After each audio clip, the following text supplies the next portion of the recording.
പറഞ്ഞ എന്നെ കിട്ടിയാൽ അരച്ചു കൊടുത്താൽ വലിച്ചു കുടിക്കാൻ പറ്റിയ നമ്മളെ SDP-കാരൻ NDF-കാരില്ലേ, അവര് പോലും 5 കൊല്ലത്തിനിടയിൽ ഒരു ധർണ നടത്താൻ മറന്നുപോയി അല്ലെ? ഒരു കൂതിക്കൊരു ധർണ ഇന്നിപ്പോ ആഗ്രഹമുണ്ടാവില്ലേ?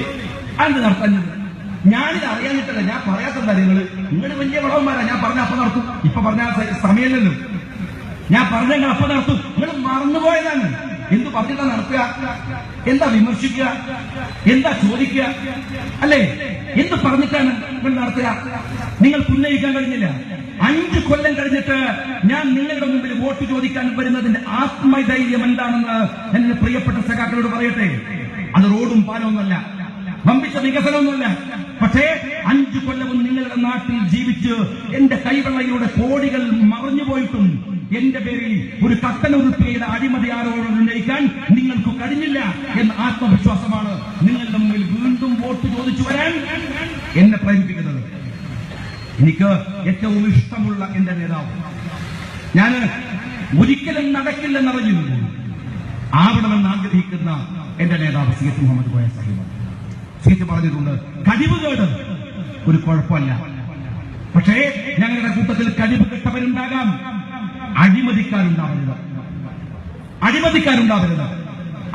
അതൊരു മന്ത്രം പോലെ ഹൃദയത്തിൽ സൂക്ഷിച്ചു വെച്ചുകൊണ്ടാണ് 5 വർഷക്കാലവും പ്രവർത്തിച്ചത്. നിങ്ങൾക്കൊന്നും പറയാൻ കഴിഞ്ഞിട്ടില്ല. എന്റെ മുകളിൽ ഒരു ആരോപണവും അത്തരത്തിൽ നിങ്ങൾക്ക് ഇപ്പോഴും ഉന്നയിക്കാൻ കഴിയില്ല. പിന്നെ നിങ്ങൾ ആകെ പറയുന്നതാണ് ചുരമിറങ്ങി വന്ന ഭീകരവാദി. ഞാൻ വന്നപ്പോ തുടങ്ങിയ വാക്കാണ് ചുരമിറങ്ങി വന്ന. ഈ ചുരമിറങ്ങി വരുന്ന എന്തോ വലിയ പാപം തടയാൻ ചോദിക്കുന്നു. ഇറങ്ങാൻ പാടില്ല. ഈ ചുരം ഇറങ്ങി വരുന്ന പാപം ചുരം കീഴിയാ തീരുവോ? മനസ്സിലായിട്ടില്ല. ഞാൻ ചുരം ഇറങ്ങിയിട്ടൊന്നുമല്ല. ഞാൻ 14 വർഷമായിട്ട് കോഴിക്കോട് താമസിക്കുകയാണ്. ഇപ്പോഴെല്ലാ യൂസിലുകാർക്കും അറിയാം. ഇനി ചുരം ഇറങ്ങി വന്ന് ഞാൻ ചോദിക്കുന്നത് ഇതാണെന്നാണ് കുറിച്ച് പറയുന്നത്. വർഗീയവാദി തരക്കിടില്ല. വർഗീയവാദി നിങ്ങൾ തന്നെ പറയണം. ഞാനതിന്റെ വിശദാംശങ്ങളിലേക്ക് കടക്കണില്ല. ഒരു കാര്യം ഞാൻ പറയാം. വർഗീയവാദി എന്ന് നിങ്ങൾ എന്നെ വിളിക്കുമ്പോ ഞാൻ സ്വീകരിച്ച രാഷ്ട്രീയത്തിലെ ചില പരസ്യവും രഹസ്യവുമായ സത്യസന്ധതയുണ്ട്. അതെന്റെ കൂടെ നിൽക്കുന്നവർക്കറിയാം. ഞാൻ എന്റെ സഹപ്രവർത്തകരോട് പറയുന്നുണ്ട്, നമ്മൾ 4 പേർ ഏത് മതത്തിൽപ്പെട്ടവരാണ്, ഹിന്ദുവോ മുസ്ലിമോ ക്രിസ്ത്യാനിയോ, മറ്റാരുമില്ലെന്നും ഉറപ്പ് വരുത്തുമ്പോൾ പറയുന്ന ജാതി ഉണ്ടല്ലോ, പറയുന്ന മതമുണ്ടല്ലോ, അതാ അപകടം. പറയാൻ പാടില്ല. ഞാൻ സംഘടനാ പ്രവർത്തന രംഗത്ത് നിൽക്കുമ്പോ താക്കീത് പോലെ പറഞ്ഞിട്ടുണ്ട്, നിങ്ങൾ 4 പേർ കൂടിയിരിക്കുമ്പോൾ പോലും മറ്റൊരു മതത്തെ അപഹസിച്ചോ, മറ്റൊരു മതത്തെ പരിഹസിച്ചോ, മറ്റൊരു മതത്തിലായതിന്റെ പേരിൽ ഒരാളെ വിമർശിച്ചോ നിങ്ങൾ സംസാരിക്കാൻ പാടില്ലെന്ന് എന്റെ സഹപ്രവർത്തകരോട് ഞാൻ എല്ലാ കാലത്തും പറഞ്ഞിട്ടുണ്ട്. എല്ലായ്പ്പോഴും എന്റെ പ്രിയമുള്ള സഹപ്രവർത്തകന്മാരെ, ഞാൻ അഴീക്കോടല്ല ഇരവിപുരത്ത് മത്സരിക്കാൻ പോയപ്പോ അബ്ദുൽ നാസർ മദനി ഒരു തരംഗമാണ് ഇരവിപുരത്ത്. അന്ന് ഞാൻ പരസ്യമായി പറഞ്ഞിട്ടുണ്ട്, അബ്ദുൽ നാസർ മദനി അടക്കമുള്ള PDP അടക്കമുള്ള LDF അടക്കമുള്ള മതതീവ്രവാദികളുടെ വോട്ട് എനിക്ക് വേണ്ടെന്ന് ഞാൻ അഴീക്കോട് പറഞ്ഞിട്ടുണ്ട്.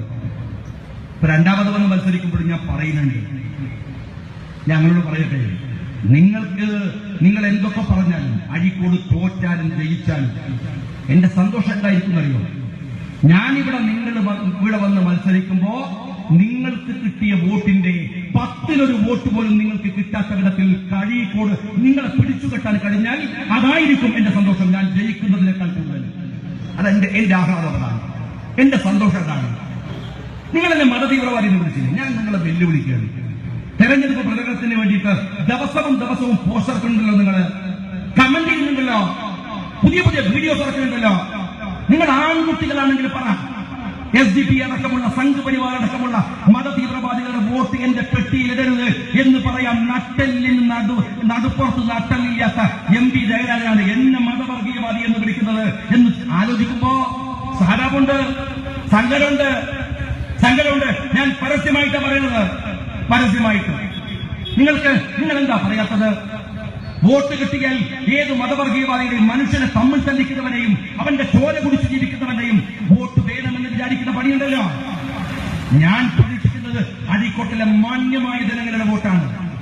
ഞാൻ പ്രതീക്ഷിക്കുന്നത് അഴീക്കോട്ടിലെ നന്മ നിറഞ്ഞവരുടെ വോട്ടാണ്. ഞാൻ പ്രതീക്ഷിക്കുന്നത് അഴീക്കോട്ടിലെ തൊഴിലാളികളുടെ വോട്ടാണ്. ഞാൻ പ്രതീക്ഷിക്കുന്നത് അഴീക്കോട്ടിലെ അധ്വാനിക്കുന്നവന്റെ വോട്ടാണ്. ഞാൻ പ്രതീക്ഷിക്കുന്നത് അഴീക്കോട്ടിലെ മാന്യമായ പൊതുപ്രവർത്തനം നടത്തുന്നവന്റെ വോട്ടാണ്. ആ വോട്ട് ജയിക്കാൻ. അതല്ലാതെ ഏതെങ്കിലും മതവർഗീയവാദികളുടെ അകിട് കഴുകി കൊടുത്തിട്ട് കിട്ടുന്ന വോട്ട് കൊണ്ട് ജയിച്ച് MLA ആവുന്നതിനേക്കാൾ നല്ലതുപോലെ മാമപ്പണിയെടുത്ത് ജീവിക്കുന്നതാണ് എന്ന് ഞാൻ വിചാരിക്കുന്നു. അതെന്റെ ധാരണയാണ്. 5 കൊല്ലം MLA ആയിട്ടുണ്ട് ഞാൻ. അതെന്താണെന്ന് എനിക്കറിയാം. അഭിമാനം പണയപ്പെടുത്തിയിട്ട് MLA പണി കിട്ടുന്നെങ്കിൽ ആ പണി പുല്ലുപോലെ വലിച്ചെറിയാൻ KM ഷാജിക്ക് ഒരു മടിയുമുണ്ടാവില്ല എന്ന് പറഞ്ഞുകൊണ്ട് തന്നെയാണ് ഞാൻ നിങ്ങളുടെ മുമ്പിൽ വോട്ട് ചോദിക്കുന്നത്. എനിക്കത് ആക്ഷേപമില്ല.